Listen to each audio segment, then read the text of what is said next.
do you think there'll ever be a technology that can cover all bases, that can solve all the problems? Not really. I think it's going to be a group. I don't know whether you call a collection of technologies is that technology, but no, I don't. It's a simple answer. There's so many different modes of interaction that I don't think that one technology is going to be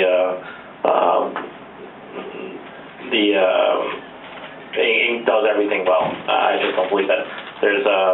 You have to remember interfaces go beyond just keyboard and mouse. We're talking about like the gear shifter on your car, or or the clicker on the remote, or all these little subtle things. The doorknob is an interface.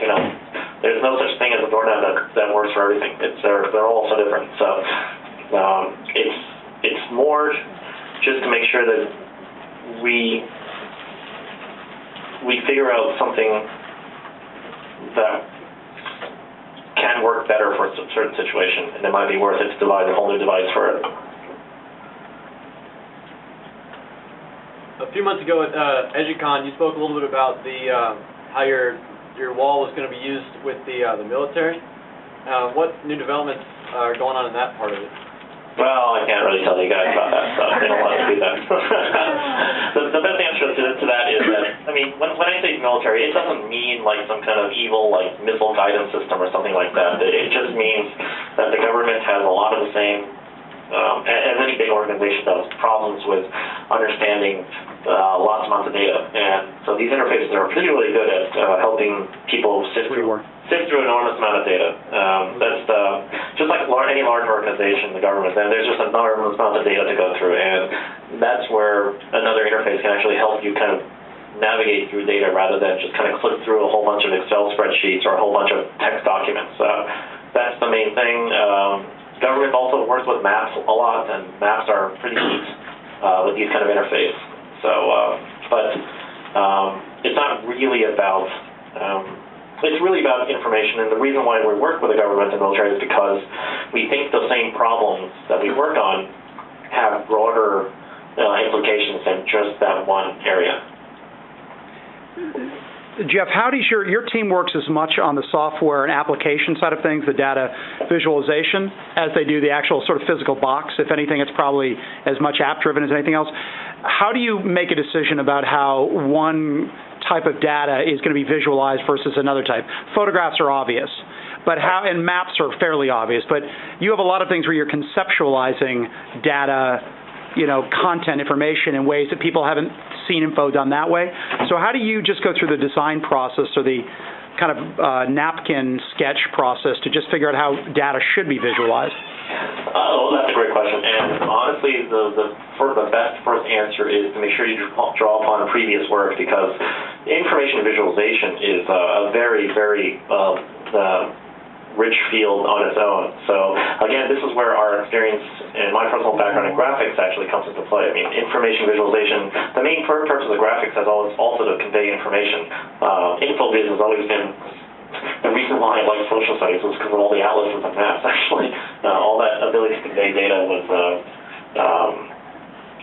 the point. And so the first thing to do is draw upon the rich history of visualizations in general.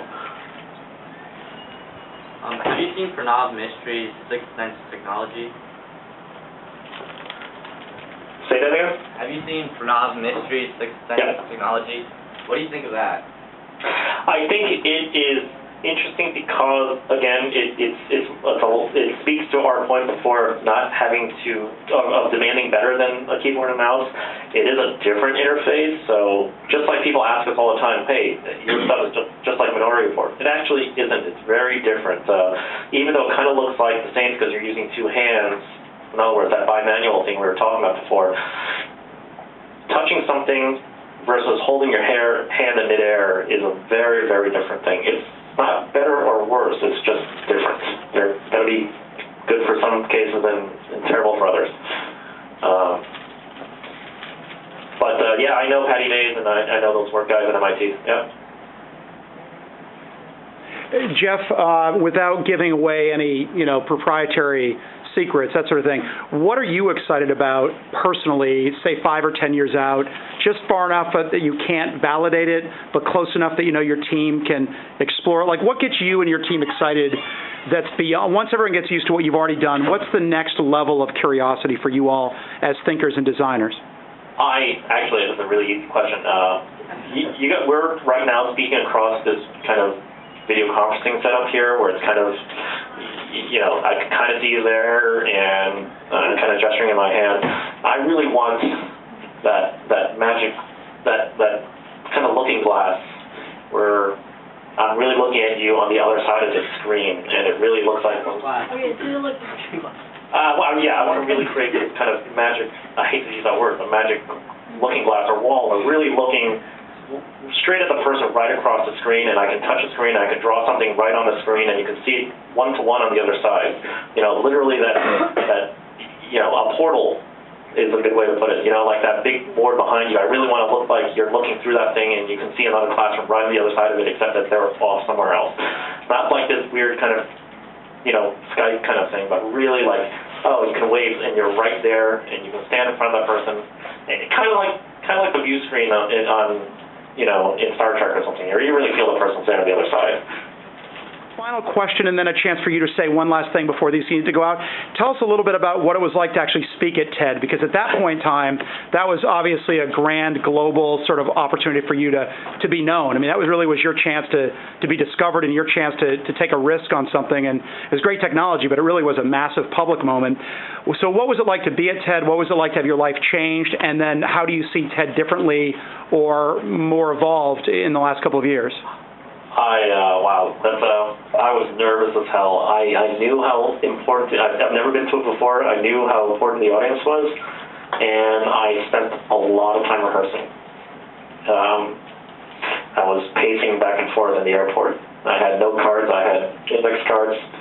I was basically, you should see me at the airport during the layover. I mean, I was pacing, speaking to myself the entire time, memorizing. I really had to have the talk on cold. And then I needed to make sure the demo didn't fail on stage, so it was all nerve-wracking beforehand. Didn't pay attention to any of the speakers before my own, and I was just pacing around. It's just preparation. I knew the impact.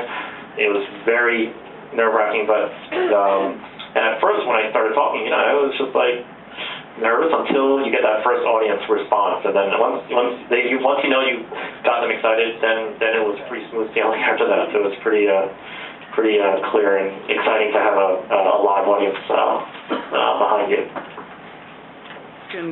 What are sort of your big picture view of TED as a platform, as a community, as an idea share, and then these guys are going to take off? Yeah, well, I do have to tell you guys, I didn't know I was putting videotapes or recorded that way, and they didn't even know really that they were going to put it up online later that year until they did. So that was one of those amazing, brilliant moves that they did, and it's hard to convey the experience it is, because a lot of it is about seeing these amazing talks.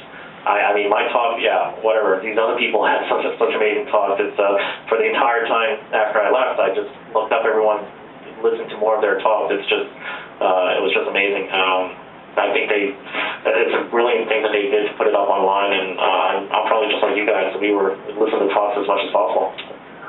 Great. Well, Jeff, thank you very much for spending time with us.